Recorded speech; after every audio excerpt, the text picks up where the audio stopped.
சிகரெட்டை பொறுத்த வரைக்கும் கருத்து வேறுபாடு உள்ள விஷயமா இருந்தாலும் ஒரு ஒரு விஷயத்தில் ஹராம் ஹலால் அப்படின்னு வரும்போது எதுக்காக இஸ்லாம் அதை ஹராமாக்குதுங்கிற ஒரு அடிப்படை இருக்குல்ல.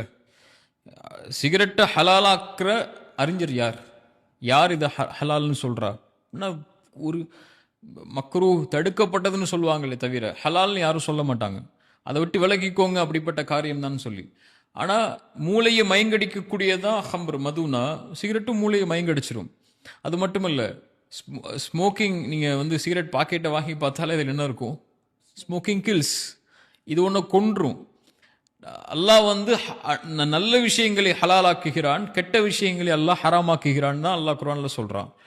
ஒரு மனிதனை கொலை செய்யக்கூடிய ஒவ்வொரு நொடியும் பல ஆயிரக்கணக்கான உயிர்கள் இந்த சிகரெட்டினால, இந்த புகையினால. நீங்கள் எங்கே போனாலும், எந்த சென்டருக்கு போனாலும், எந்த ஒரு விஷயத்துக்கு போனாலும் சிகரெட் அடிக்காதீங்க, ஒரு உயிரை கொள்ளும், மதுவும் புகையும் உங்கள் உயிரை கொள்ளும்னு எல்லா இடத்துலையும் அட்வர்டைஸ்மெண்ட் செய்கிறாங்க. நாடும் சரி, நாட்டுடைய அரசாங்கமும் சரி, அல்லது எல்லா வழிமுறைகளையும் சரி சொல்லக்கூடிய ஒரு உயிரெடுக்கக்கூடிய ஒரு விஷயத்தை இஸ்லாம் எப்படி ஹலாலாக்கும்னு நினைக்கிறீங்க? எனக்கு புரியலை. ஒரு தீய விஷயத்தை தான் அல்லாஹ் ஹராமாக்குவான், நல்ல விஷயங்களை அல்லாஹ் அனுமதித்துக் கொள்வான். தன் கரத்தாலேயே ஒருவன் தன்னை அழிக்கக்கூடிய, தன் உயிரை மாய்க்கக்கூடிய, அல்லாஹ் கொடுத்த அமானிதமான இந்த உடலை சிதைக்கக்கூடிய ஒரு காரியத்தை செய்யக்கூடிய இந்த புகையை எப்படி இஸ்லாம் ஹலாலாக்கும்?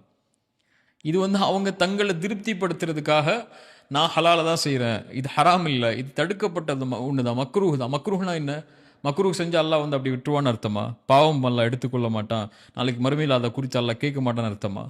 அல்லாஹ்வுடைய தூதர் ஸல்லல்லாஹு அலைஹி வஸல்லம் அல்லாஹ் அனுமதிக்காத ஒரு செயலை செஞ்சுட்டு ஹலால்னா அதை ஹராம், ஓகே நான் ஹராம் தான் செய்கிறேன்னு செய்யக்கூடிய ஒருவனுடைய பாவத்தை விட இது ஹராம் இல்லை ஹலால்னு செய்வான் தெரியுமா? அது மிகப்பெரிய கொடூரமான பாவம். அது அல்லாஹ் அப்படிப்பட்டவர்களை பாதுகாக்க